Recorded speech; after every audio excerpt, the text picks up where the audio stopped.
Halo, dengan Ibu Trimaya di sini. Kali ini saya akan menjelaskan pertemuan pertama mata kuliah jaringan saraf tiruan. Ya, kita sudah pernah membahas metode jaringan saraf tiruan ini di mata kuliah sistem cerdas ya. Jadi, teman-teman yang mengambil mata kuliah ini tentunya harus sudah lulus mata kuliah sistem cerdas dan juga pemrograman 1 dan 2 ya.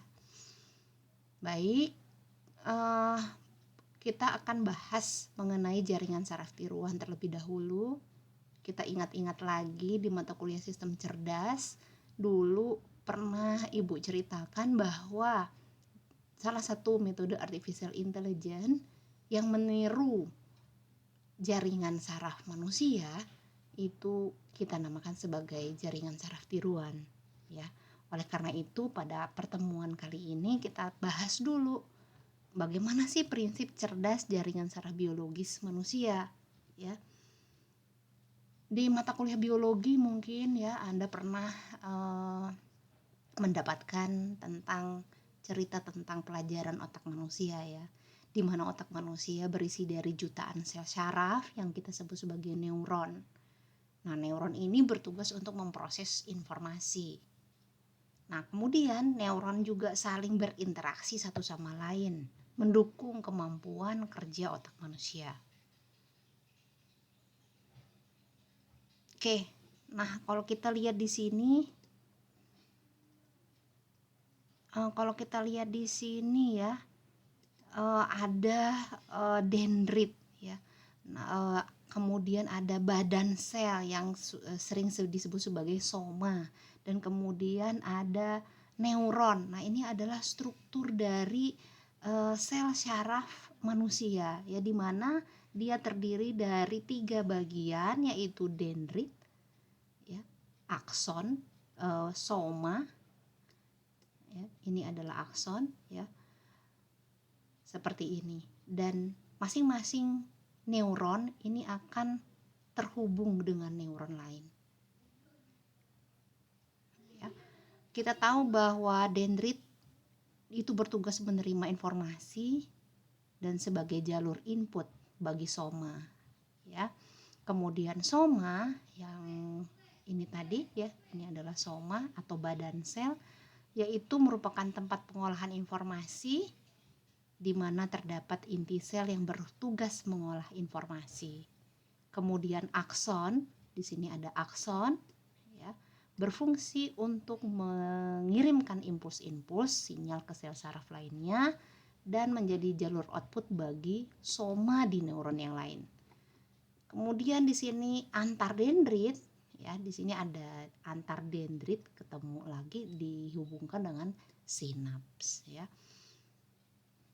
Nah, kita ingat-ingat kembali sejarah perkembangan neural network ya.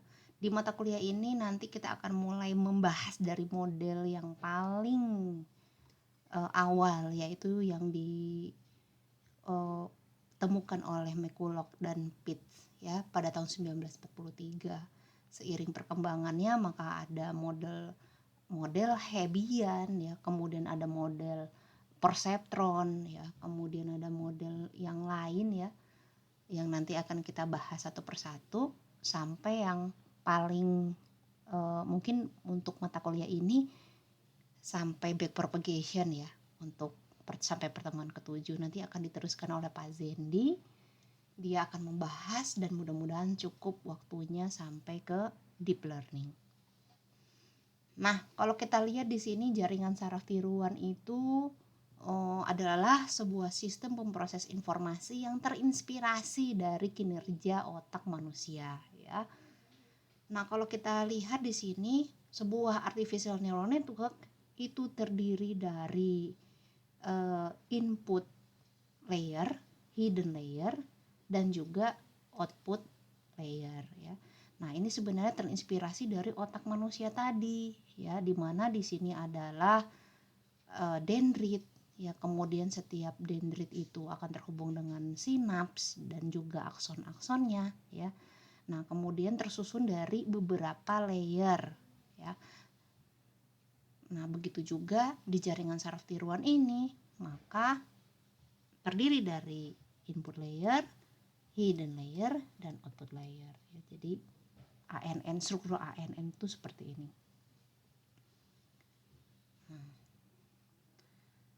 Jadi kalau kita bisa definisikan generasi model matematis dari pemahaman manusia itu adalah pemrosesan informasi terjadi pada neuron. Ya, kemudian sinyal mengalir di antara sel saraf neuron melalui suatu sambungan penghubung. Setiap sambungan penghubung mengelilingi bobot yang bersesuaian. Nanti kita kenal apa yang disebut bobot, ada yang disebut sebagai aktivasi, ya, fungsi aktivasi, karena dari sini sinyal akan dikirimkan, ya. Kemudian sinyal yang akan dikirimkan itu akan menerapkan sebuah fungsi aktivasi terhadap sinyal hasil penjumlahan per bobot yang masuk kepadanya untuk menentukan sinyal keluaran. Itu, ya. Jadi bisa ditentukan apakah ini informasinya dilanjutkan atau tidak, ya. Nanti kita akan lihat.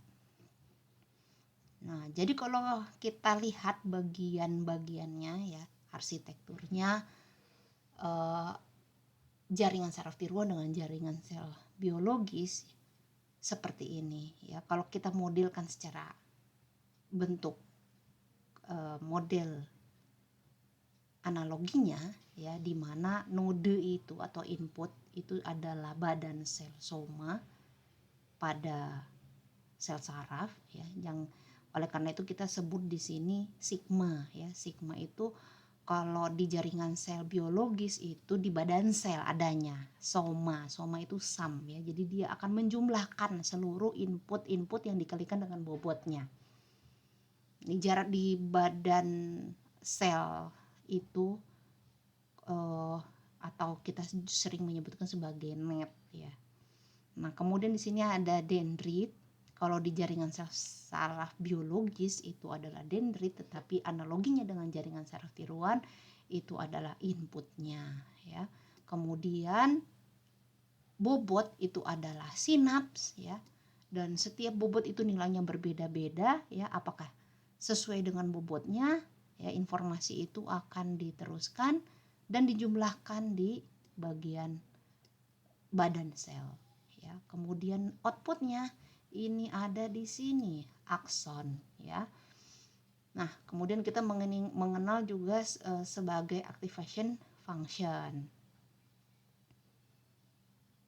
Nah, jadi kalau kita lihat model struktur neuron jaringan saraf tiruan ini terdiri dari 3, ya. Ada input ini memiliki bobot, kemudian nanti dia akan dijumlahkan, kemudian nanti akan diberi keputusan apakah dilanjutkan atau tidak dengan dimasukkan ke dalam sebuah fungsi aktivasi, kemudian nanti akan menjadi sebuah luaran yang akan diteruskan ke neuron lain.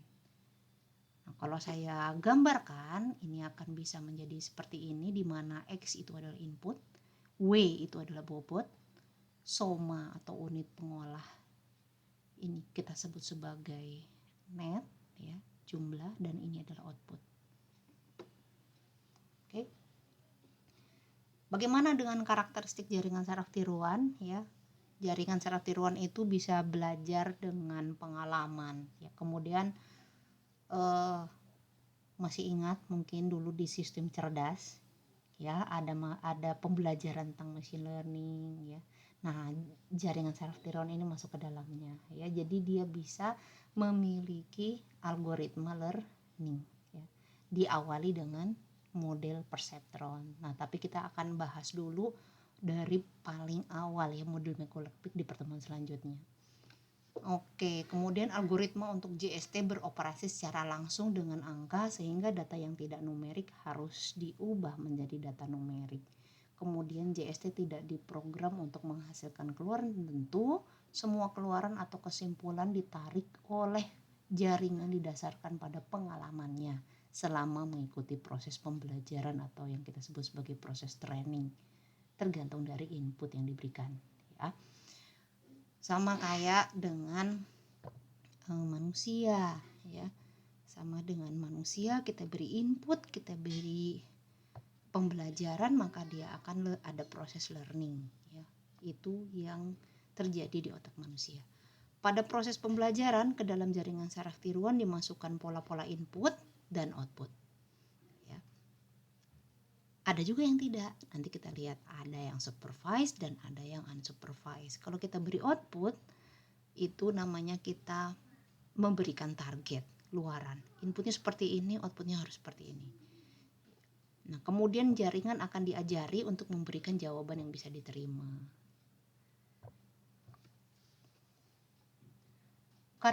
Karakteristik jaringan saraf tiruan ditentukan oleh pola hubungan antara neuron yang disebut sebagai arsitektur jaringan, ya tadi mungkin berapa hidden layer-nya, ada berapa, ya, kemudian bagaimana susunannya, ya. Kemudian metode penentuan bobot-bobot sambungan yang disebut pelatihan atau proses jaringan, dan juga fungsi aktivasi. Pada jaringan saraf tiruan, neuron-neuron akan dikumpulkan dalam lapisan layer yang disebut dengan lapisan neuron. Kemudian neuron-neuron pada suatu lapisan akan dihubungkan dengan lapisan-lapisan sebelum dan sesudahnya. Informasi yang diberikan pada jaringan saraf tiruan akan dirambatkan ke lapisan-lapisan, mulai dari lapisan input, kemudian sampai lapisan tersembunyi, ya, dan lapisan output. Nah, kalau digambarkan menjadi seperti ini, ya. Ini adalah arsitektur jaringan saraf tiruan di mana ada nilai input, kemudian ada neuron-neuron pada lapisan input, kemudian ada juga di hidden layer, ya. Kemudian ada neuron-neuron pada lapisan output dan akan menghasilkan sebuah output, ya. Nah, kalau kita lihat dari segi arsitektur, itu jaringan saraf tiruan itu kita bisa bedakan menjadi single layer, yaitu hanya lapisan tunggal, ada juga multi layer, dan juga ada yang disebut sebagai competitive layer. Bagaimana dengan susunan single layer net? Tentunya dia tidak punya hidden layer, ya. Dia hanya memiliki satu lapisan dengan bobot-bobot terhubung. Jaringan ini hanya menerima input, kemudian langsung mengolahnya menjadi output tanpa harus melalui lapisan tersembunyi. Kalau kita lihat di sini ada nilai input, kemudian ada lapisan input yang memiliki bobot dan langsung menghasilkan outputnya. Ini adalah single layer. Nah, kalau multi layer, nanti kita lihat, ya. Multi layer salah satunya adalah backpropagation, ya, itu sudah multi layer. Dia memiliki satu atau lebih lapisan yang terletak di antara lapisan input dan lapisan output. Nah, ini, ya, dia punya lapisan tersembunyi atau hidden layer. Jaringan dengan banyak lapisan ini dapat menyelesaikan permasalahan yang lebih sulit daripada lapisan tunggal, tentu saja dengan pembelajaran yang lebih rumit. Jadi akan lebih akurat, ya, akan lebih dalam pembelajarannya, tetapi prosesnya pun akan menjadi lebih lama. Oke, nah ini adalah struktur jaringan kompetitif. Nanti kita juga akan melihat, ya. Kalau dilihat dari paradigma pembelajarannya, ada tiga, ya, jenis pembelajaran, ya. Yang pertama supervised learning. Ini pernah kita ulas di mata kuliah sistem cerdas pada saat membahas machine learning, ya, sama, ya. Apa itu supervised learning? Supervised learning itu adalah pembelajaran terbimbing, ya. Kemudian ada unsupervised learning, yaitu jaringan saraf tiruan yang dapat belajar sendiri, ya, tanpa harus diberikan target, ya. Kemudian ada juga hybrid learning, yaitu gabungan antara unsupervised dan supervised, ya. Nah, backprop masuk mana? Adeline, Perceptron, Hebbian itu kebanyakan supervised learning, di mana nanti kita akan melihat kumpulan input, dia akan berusaha membentuk target outputnya yang sudah diketahui sebelumnya, ya. Jadi kita ada sekumpulan input, ada sekumpulan output, dari situ dia belajar, ya, terbimbing. Nah, biasanya supervised learning ini lebih baik dibandingkan unsupervised learning, tetapi kelemahannya adalah pertumbuhan waktu komputasi eksponensial, datanya banyak berarti semakin lambat. Berbeda dengan unsupervised learning, ya, unsupervised learning ini tidak ada targetnya, ya, hanya belajar dari input-input yang serupa.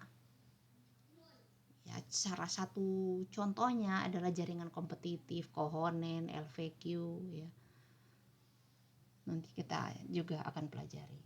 Ya, kemudian ada hybrid learning, gabungan antara unsupervised dan supervised learning. Oke, cukup sekian untuk materi pertemuan pertama. Ya, sampai jumpa lagi di video-video selanjutnya. Di video berikutnya kita akan masuk ke dalam jaringan saraf tiruan yang paling pertama, yang paling sederhana, yaitu dengan model McCulloch and Pitt. Nah, silakan dibaca lagi, ya, didengarkan kembali dan diulang-ulang kembali materi sistem cerdas dahulu, ya, Introduction to Neural Network. Ya, dan bagaimana sih aplikasi-aplikasinya untuk di bidang teknik elektro? Ya, tentunya sudah sangat banyak sekali, ya, aplikasinya. Kita sudah mempelajarinya di sistem cerdas dahulu. Salah satu sistem aplikasi dari neural network ini bisa dipakai untuk pengenalan pola, ya, kemudian untuk mengurangi noise, ya, kemudian untuk memprediksi, ya, seperti di bidang power, ya, memprediksi beban dan lain sebagainya. Ya, kalian silakan searching jurnal-jurnal, ya. Di situ akan banyak ditemukan aplikasi neural network untuk bidang teknik elektro. Cukup hari ini, terima kasih. Assalamualaikum warahmatullahi wabarakatuh.